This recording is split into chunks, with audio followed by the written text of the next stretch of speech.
Dear friends, people will come in to your life for 3 reasons. సహజంగా వ్యక్తులు మన జీవితంలో 3 కారణాల చేత మన బ్రతుకుల్లోనికి వస్తారు. కొంతమంది మన జీవితాల్లో ఒక సీజన్ కోసం వస్తారు, ఇంకొంతమంది ఒక రీజన్ కోసం వస్తారు, ఇంకొంతమంది లైఫ్ టైం అంటే జీవితాంతకాలం మనతో ఉండడానికి వస్తారు. For the season, for the reason, for life time. అంటే మానవ జీవితంలో కొంతమంది కాలానికి వస్తే, ఇంకొంతమంది కారణానికి మన జీవితంలోకి వస్తే, ఇంకొంతమంది జీవితాంతకాలం మనతో నడవడానికి ఉంటారు.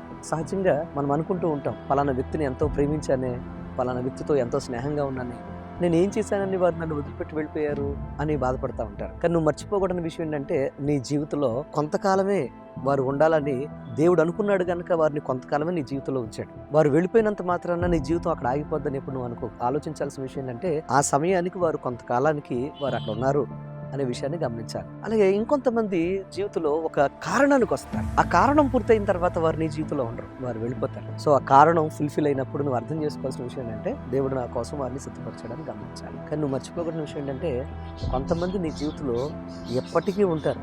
వారెవరో నువ్వు గమనించాలి. వారితో నీ జీవితం చక్కగా సంతోషంగా ఉంటుంది.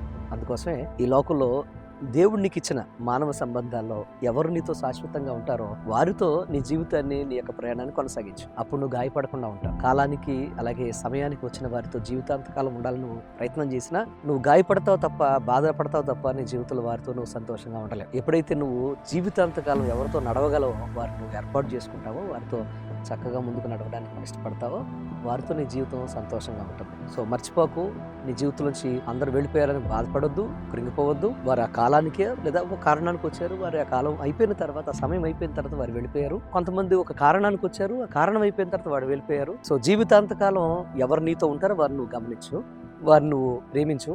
అలాగే జీవితాంతకాలం నీతో ఉంటానన్న యేసును మాత్రం నువ్వు ఎప్పుడు మర్చిపో.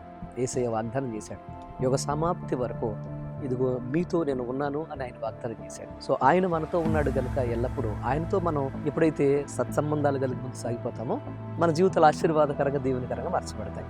God bless you. దేవుడు మిమ్మల్ని దీవించండి.